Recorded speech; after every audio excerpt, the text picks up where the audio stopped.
예, 가습기 살균제의 유해성 연구 보고서를 둘러싼 논란이 옥시의 변호를 맡은 김앤장 법률사무소로 번졌습니다. 이건 제가 아까 심수미 기자와 함께 보도해드렸습니다만, 연구 결과를 통해서 유해성을 알고서도 보고서에서 유리한 부분만 뽑아내서 법원과 검찰에 제출했다는 주장이 나왔습니다. 물론 이게 사실이라면 이런 식으로 변론 활동하는 것은 법적으로 문제가 있는 것이 아니냐 하는 논란이 나올 수가 있고, 또 김앤장 쪽에서는 그런 바가 없다고 얘기를 하겠습니다만, 그래서 오늘 팩트체크에서 이런 변호 활동 만일에 사실이라면, 그리고 꼭 이 케이스가 아니라 하더라도 다른 케이스에서라도 변론 활동에 있어서 이러한 행태가 만일 있다면 그것은 문제가 없는가, 이걸 좀 짚어보도록 하겠습니다. 김필기 기자. 예. 지금 검찰에 구속된 보고서 작성자, 그러니까 서울대 조모 교수 측에서 나온 이야기는 자신은 그냥 다 유해성이 있다고 얘기했는데 김앤장에서 그걸 불리한 건 빼고 일부러 그렇게 했다, 이런 얘기였잖아요. 맞습니다. 일부에서도 나왔던 이야기 잠깐 간추려서 다시 설명을 좀 드리면 이렇습니다. 그러니까 옥시 의뢰로 가습기 살균제가 유해한지 이제 실험을 했던 서울대 조모 교수. 근데 이제 뒷돈을 받고 유리하게 보고서를 썼다는 혐의로 이제 7일 구속이 된 거죠.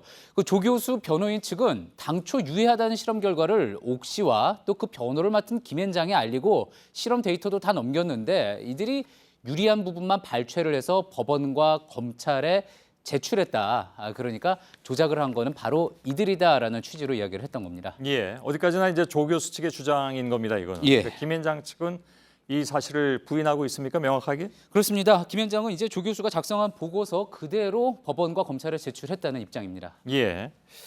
자, 그렇다면 누구 말이 사실이냐에 따라서 김앤장 측도 법적 책임을 질 수도 있다, 이런 얘기가 되는 건가요? 그런데 그 부분은 좀 생각해 볼 부분이 많이 있습니다.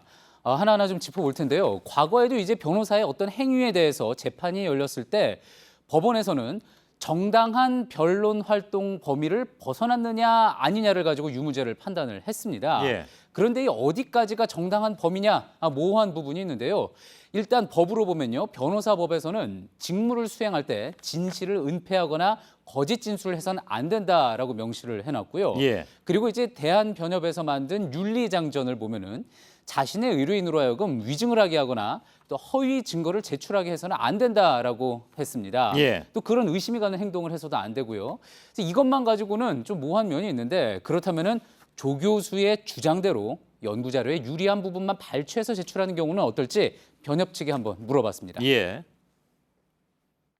본인들한테 불리한 내용까지 쓰지는 않고 유리한 내용, 예를 들어서 보고서에 따르면 이렇다라는 그런 내용만 보통 주장을 하는데, 그것 자체가 사실은 이제 변호사의 변론권이나 그 변론의 범위에 어긋난다고 보기는 좀 어렵습니다.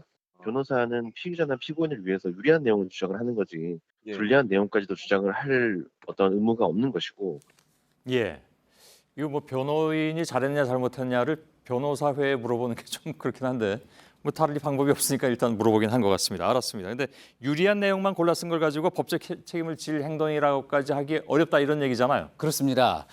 변호사는 이제 기본적으로 자신의 의뢰인에 대해서요, 성실할 의무, 그리고 또 비밀을 유지할 의무가 있는데, 그래서 자신의 의뢰인이 잘못한 거를 알고 있다고 그 상황에서 말하지 않았다고 해서 법적 책임을 지지 않습니다. 예. 그러니까 사실을 끝까지 밝혀내는 거는 결국 검사의 몫인 거죠. 예. 하지만 단지 말만 안 한 게 아니라 그 의뢰인의 잘못에 직접 가담을 하고 또 조장을 했다면은, 그러니까 다시 말하면 혹시라도 연구 내용의 단순 누락이 아니라 어떤 조작까지 있었다면은 그때는 법적 책임을 질 수 있다는 그런 의견도 있었습니다. 예. 아까 얘기한 대로 그런 부분은 이제 검찰 수사에서 밝혀야 될 부분이긴 한데, 근데 예. 사실은 이번 건에 대해서는 다른 각도에서의 얘기가 있잖아요. 그러니까 옥시 사건 같은 경우에는 정말 많은 피해자가 나왔고, 그것도 어린 아이까지 말이죠. 예. 근데 이런 사건까지 소위 이제 그 최고의 로펌이라는 김앤장에서 맡아야 되느냐, 예. 이런 반론들이 많이 나왔죠. 예, 그동안 일제 전범 기업이나요, 그리고 또 먹튀 논란의 론스타 변론 등을 맡아가지고 논란이 좀 많이 됐었죠.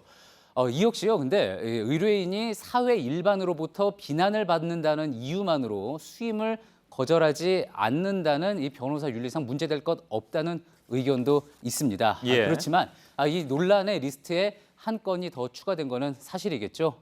자, 그런데요. 이번 건과 상관이 없이 앞으로 변호사 윤리와 관련한 문제는 계속 제기가 될 거고요. 예. 그래서 이런 점은 꼭 생각해 봐야 한다는 전문가 의견도 있었는데 마지막으로 들어보시죠. 예.